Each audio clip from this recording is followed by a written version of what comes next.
Imagine-se saindo de um plantão exaustivo de 24 horas ou de uma maratona de cirurgias em um dos grandes hospitais da região do Paraíso ou do Itaim Bibi.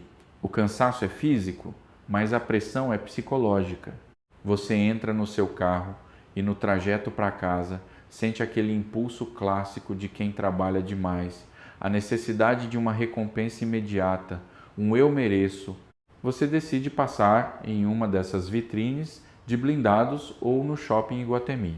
O ambiente é milimetricamente projetado para desarmar sua lógica e acariciar sua exaustão. O cheiro de couro novo, o atendimento que te chama de doutor a cada frase, o café servido em porcelana. Vamos chamar nosso personagem de Dr. Paulo, um cirurgião de sucesso que acaba de assinar o financiamento de um SUV blindado de última geração. O valor? R$ 900 mil. Para o Dr. Paulo, aquele momento não é sobre segurança. O carro anterior dele já era excelente. É sobre a imagem dele chegando ao estacionamento do hospital ou ao clube na Vila Nova Conceição. É sobre o silêncio respeitoso que ele quer causar entre os colegas de turma, sabendo que todos estão medindo o sucesso alheio pelo tamanho das rodas do carro. O que o Dr. Paulo não está processando, pois seu cérebro está escondido atrás de um nevoeiro de vaidade e exaustão, é que ele está assinando um contrato com a Selic a 5%. Com uma inflação de 4,8%, o juro real que ele aceitou pagar é uma sentença de morte para a sua liberdade de tempo. Ele está trocando noites de sono e momentos com os filhos pelo metal que vai desvalorizar 20% assim que cruzar a calçada da loja. O Dr. Paulo é a personificação exata do que Morgan Housel descreve no capítulo 3. Alguém que arrisca o que tem e precisa, sua paz, sua saúde e seu tempo por algo que não tem e não precisa mais status social. Ele está operando sob a lente da narrativa de Schiller. Em São Paulo, a narrativa viral é que médico de sucesso mora em Moema, dirige blindado e viaja para a Europa 3 vezes por ano. É uma história poderosa que ignora que a riqueza real é aquela que não se vê. É a liberdade de poder dizer não para o próximo plantão extra e não passivo que gera admiração falsa em quem mal conhece a sua história. O problema do Dr. Paulo e de grande parte da classe média alta paulistana é que o teto da comparação social simplesmente não existe. Se o seu objetivo é ter mais que o outro, você deu ao seu colega de profissão o controle remoto da sua felicidade. Quando outro cirurgião comprar um apartamento maior no Cidade Jardim, o Dr. Paulo vai se sentir pobre novamente, mesmo ganhando R$200 mil por mês. A linha de chegada se move no instante em que você a cruza. É o que chamamos de moer a vida para manter a fachada. Aqui aplicamos a lente da neurociência. O cérebro do Dr. Paulo está sofrendo um sequestro pelo sistema dopaminérgico. A dopamina não é a molécula do prazer da posse, é a molécula da antecipação, do querer. Ela inunda o cérebro dele enquanto ele imagina os elogios no hospital. Mas assim que a novidade vira rotina, o nível de dopamina despenca. Em 2 semanas, o SUV blindado é apenas o transporte para o trabalho. O brilho some e a esteira hedônica começa a girar novamente, pedindo um gasto ainda maior para gerar o mesmo pico de sensação. É um ciclo vicioso de adaptação que destrói fortunas construídas com décadas de estudo e sacrifício. Housel nos dá o exemplo de Rajat Gupta para ilustrar o perigo desse vício. Gupta tinha um patrimônio de $100 milhões. Com a Selic a 5%, ele poderia viver como um nababo em São Paulo para o resto da vida. Mas ele olhava para os bilionários de Wall Street e se sentia insuficiente. Ele queria o bilhão.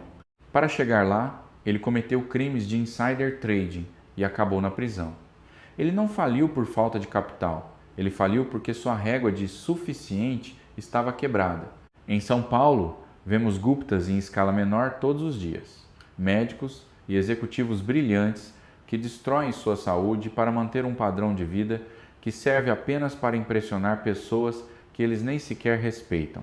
Eles esqueceram que o dinheiro serve para comprar tempo e não para vender o tempo para comprar coisas. Bloco 2.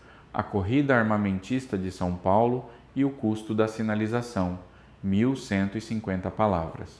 Para aprofundar essa ferida, precisamos falar sobre a lente da sociologia do status. Na capital paulista, o consumo é a linguagem oficial. Nós sinalizamos nossa competência através do que possuímos. Mas Housel destrói essa lógica com o paradoxo do homem no carro. É uma verdade dolorosa para quem vive em SP. Quando você vê um Porsche na Faria Lima, você raramente olha para o motorista com admiração. Na verdade, você projeta a si mesmo naquele banco.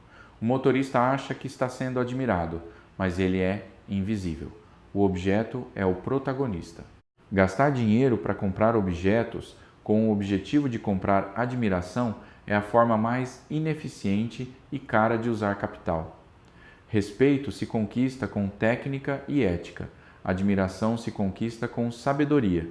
Nenhuma das duas pode ser financiada em 24 meses. Sob a lente da teoria dos jogos, o que vemos em bairros como Moema, Perdizes e Pinheiros é o que os economistas chamam de equilíbrio de Nash, destrutivo. Se todos os pais de uma escola de elite aumentam o nível de gastos com viagens e carros para manter o status relativo, ninguém fica mais feliz no final. Todos continuam no mesmo lugar na hierarquia, mas todos ficaram substancialmente mais pobres e escravos de uma agenda de trabalho desumana. É a corrida armamentista do consumo. O único jeito de ganhar esse jogo é se recusando a jogar. É ser o profissional que mora bem, mas sem o exagero, e que prioriza a conta bancária robusta em vez da fachada luxuosa. O investidor que busca a antifragilidade, como ensina Nassim Taleb, é um devoto do conceito de suficiente. No cenário atual de maio de 2026, com juro real batendo 10%, quem tem dinheiro em caixa e vive uma vida simples em São Paulo é o verdadeiro soberano da metrópole. Esse sujeito não teme o corte de custos no convênio médico, não teme a reforma tributária porque ele é credor do sistema. Ele não deve satisfações ao ego de ninguém. Enquanto o doutor Paulo precisa operar 10 pacientes para pagar a parcela do carro e do apartamento. O investidor suficiente opera quando quer, porque quer e para quem ele acredita que deve. Infelizmente, a classe média alta paulistana está se tornando perigosamente frágil. Com o endividamento recorde, muitos médicos de elite e executivos C-level estão a apenas 2 ou 3 meses de um colapso total caso percam a receita. Eles operam sem nenhuma gordura. Toda a energia vital deles é consumida para manter a aparência de gigante. Eles são, na verdade, anões financeiros, escravos dos juros compostos que agora trabalham contra eles. A escola bilingue, o condomínio de luxo e a parcela do carro formam uma tríade que devora o futuro antes mesmo que ele aconteça. A lente do estoicismo nos oferece a cura através da dicotomia do controle. O Dr. Paulo tenta controlar o incontrolável, o julgamento alheio. O sábio foca no que é possível, o domínio sobre seus próprios desejos. Quando você decide que o seu suficiente é uma meta fixa, baseada em seus valores e não na grama do vizinho de Moema, você mata a inveja. E a inveja, Marcelo, é a única emoção que não traz nenhum prazer. É o veneno que o profissional toma esperando que o colega sofra quando quem está morrendo financeiramente por dentro da armadura de luxo é ele mesmo. O suficiente não é sobre ter pouco, é sobre ter o controle. Bloco 3. A engenharia da liberdade e o insight de ouro, 1150 palavras. Neste bloco final, vamos falar sobre a engenharia da liberdade. Morgan Housel afirma categoricamente que o sucesso financeiro não é uma ciência dura, é uma habilidade comportamental. Não é sobre o quão inteligente você é com o bisturi ou com planilhas de Excel, mas sobre como você se comporta quando o desejo de ter mais bate à sua porta. O comportamento mais lucrativo da história, especialmente no Brasil de juros altos, é a paciência aliada ao efeito composto. Com a Selic em 14,5%, o efeito composto no Brasil de 2026 é um rolo compressor de destruição para quem deve e de construção de impérios para quem poupa. Se você pegar os 300 mil que seriam usados em uma reforma de apartamento puramente estética ou em um mimo de luxo e aplicar nesse juro real de 10% ao ano, em pouco tempo você terá um montante capaz de sustentar a aposentadoria dos seus pais ou o futuro integral dos seus filhos. O erro capital do Dr. Paulo é interromper a mágica financeira para alimentar a vaidade momentânea. Ele troca uma dinastia por um elogio passageiro no elevador do hospital. O Kaizen financeiro que eu proponho nesta MSI Academy é o ajuste fino da rota.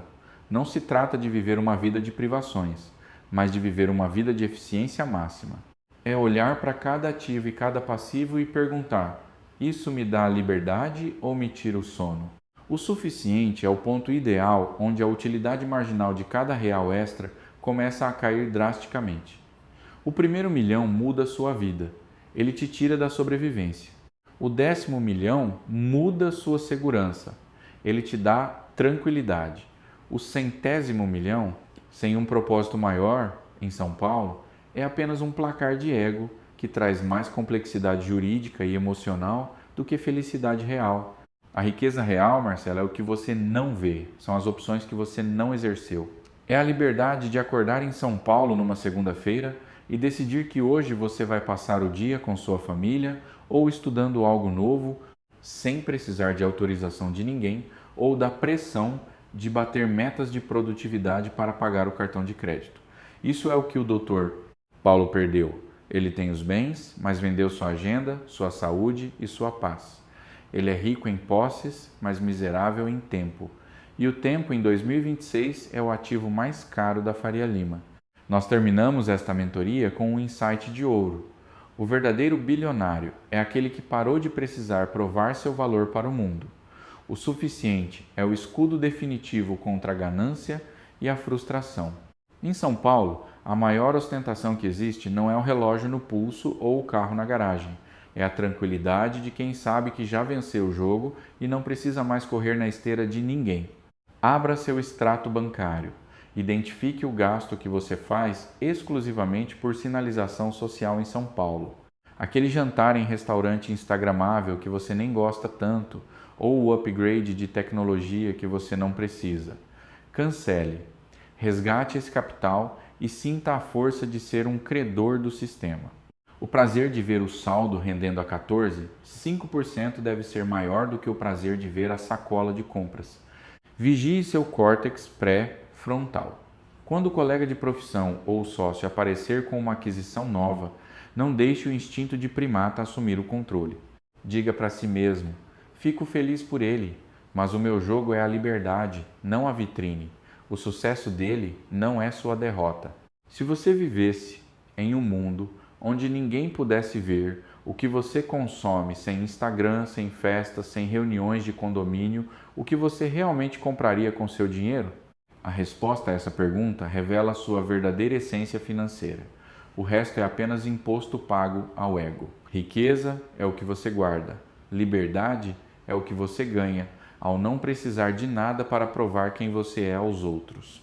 O suficiente é o único território onde a paz de espírito e a segurança financeira finalmente se encontram e fazem as pazes.